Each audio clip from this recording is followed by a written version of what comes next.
Selamat datang di Flores Island Channel.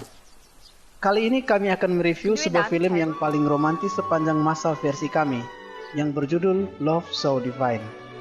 Sebuah kisah tentang calon pastor muda yang jatuh cinta pada seorang gadis belia. Apakah ia mampu tetap bertahan atau malah memilih jalan lain? Sebelum kami melanjutkan, silakan like dan klik tombol subscribe untuk mendukung channel ini.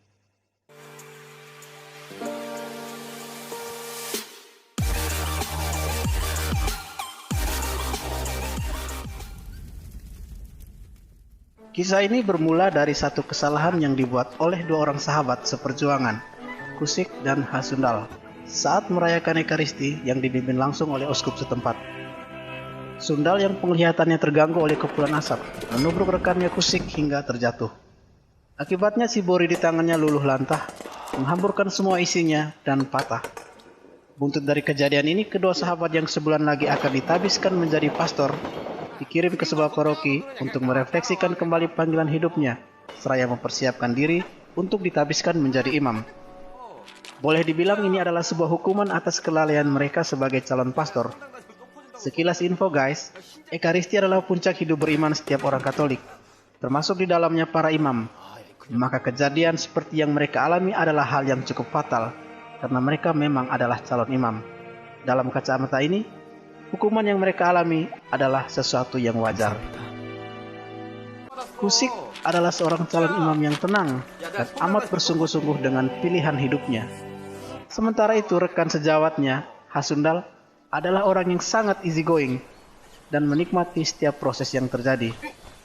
Kusik sangat takut kalau apa yang baru saja terjadi bisa menyebabkan mereka dikeluarkan dari biara dan tidak jadi ditabiskan. Sementara sahabatnya yang periang meneguhkan temannya bahwa semua akan baik-baik saja. Dalam perjalanannya ke paroki, secara tak sengaja, saat beristirahat sembari meneguk minuman segar di sebuah kedai di pinggir jalan, mereka bertemu dengan gadis nan cantik jelita yang tampaknya juga sedang dalam perjalanan ke suatu tempat. Pertemuan yang sangat singkat, karena gadis berparas cantik bagi bidadari ini hanya merebut minuman bersoda, meneguknya sejenak, kemudian berlalu begitu saja dari hadapan mereka. Perjalanan dilanjutkan dengan berjalan kaki dan sampailah di paroki yang dituju. Di sana mereka akan dibimbing oleh Pastor Nam yang juga dibantu oleh seorang biarawati di bagian sekretariat.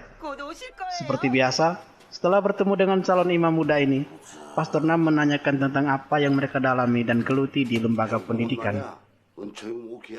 Hari pertama, setelah bangun pagi, sebagaimana rutinitas seorang pastor, Kusik membunyikan lonceng gereja, mengucapkan Deo Gratias dalam hatinya, dan masuk ke gereja untuk berdoa.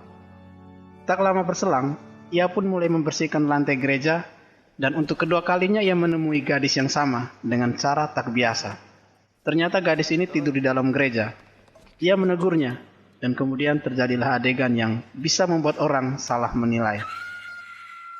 Satu masalah belum selesai, datang lagi persoalan baru. Kusik makin panik dan luar biasa takut. Untunglah Pastor Nam dapat menerima penjelasannya dan mengampuni dia. Dari sini juga diketahui bahwa gadis bernama Yang Bogi ini adalah keponakan dari Pastor Nam yang datang dari Amerika untuk menemui pacarnya Jinho. Dia datang dengan membawa kebiasaan dan budaya kebarat-baratan yang lebih bebas, dan kontras dengan budaya dan kehidupan seorang pastor di Korea yang juga kental dengan ketimuran.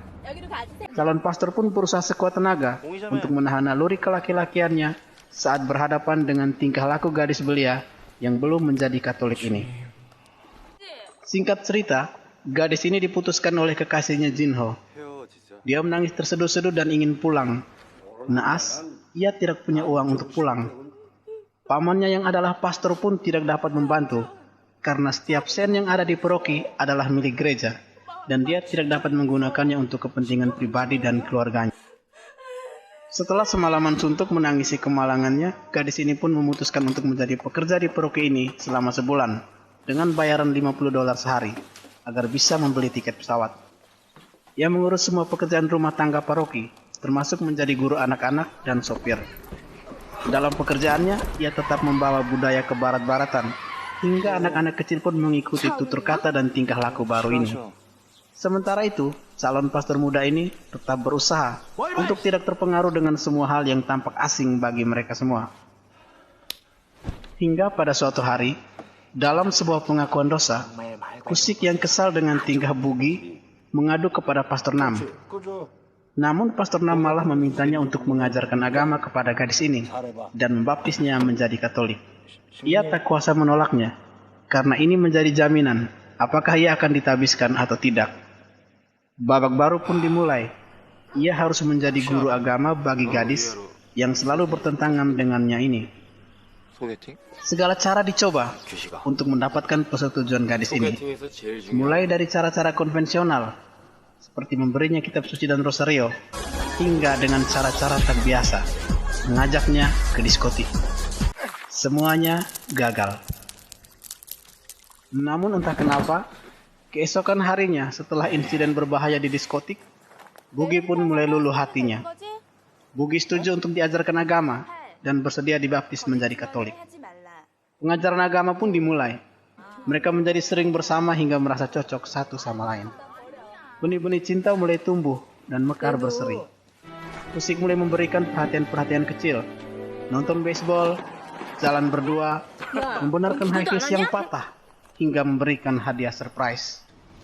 Calon pastor muda ini mulai bertingkah layaknya orang yang jatuh cinta, senyum-senyum sendiri. Kusik sadar dia jatuh cinta. Dia terjebak dalam cinta terlarang. Dia yang harusnya mencintai semua orang, kini hanya mencintai satu wanita. Rasa cinta ini pun sungguh menyiksa batin, karena dia berpikir bahwa pada saat yang sama, Bugi masih mencintai Jinho. Dia pun tak kuasa menahan rasa sakit tatkala melihat Bugi bersama Jinho. Calon pastor muda ini mulai mengenal panasnya api cemburu. Di sisi lain, Bugi sebenarnya juga lebih mencintai Kusik, tapi dia sendiri tidak yakin apakah Kusik mencintai dia. Maka dia pun diam-diam mengungkapkan Deo Gracias. Sebuah ungkapan cinta yang unik, tapi tidak dimengerti oleh Kusik. Hingga suatu ketika, Bugi yang tak bisa menahan perasaannya, meminta Kusik mengakui isi hatinya. Kusik yang berpikir bahwa Bugi lebih mencintai Jinho, tidak memiliki cukup keberanian untuk mengatakan perasaannya. Bugi pun kecewa dan memutuskan untuk tidak jadi dibaptis dan kembali bersama mantannya Jinho. Mereka sama-sama patah hati. Masa-masa hukuman telah selesai. Kusik bersama Sundal harus kembali untuk ditabiskan menjadi imam. Kusik merasa bahwa inilah waktu yang tepat untuk mengatakan isi hatinya dengan memberikan liontin kesayangan berisi foto orang yang paling dia cintai. Liontin yang sebelumnya berisi foto Bunda Maria ini, kini berisi sebuah cermin. Bugi menerimanya sebagai sebuah kenangan biasa, dan mereka berpisah. Kusik maju untuk ditabiskan dengan menggenggam erat rosario pemberian Bugi, yang terbuat dari mutiaranya sendiri. Sambil bergulat dengan perasaannya, ia akhirnya siap untuk ditabiskan menjadi imam, dan mengucapkan sumpah setia sambil menitikan air mata.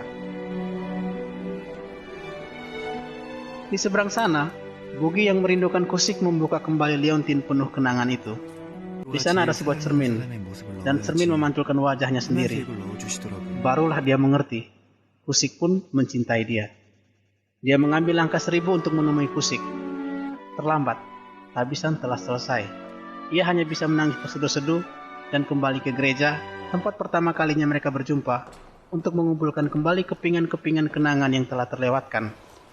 Kebetulan Kusik pun ada di sana. Dengan berlinang air mata, mereka mengakui isi hatinya. Mereka saling mencintai tanpa dapat memiliki. Deo Gracias. Oke guys, filmnya berakhir di sini. Pesannya untuk kita, apapun yang terjadi dalam hidup adalah yang terbaik yang Tuhan rencanakan.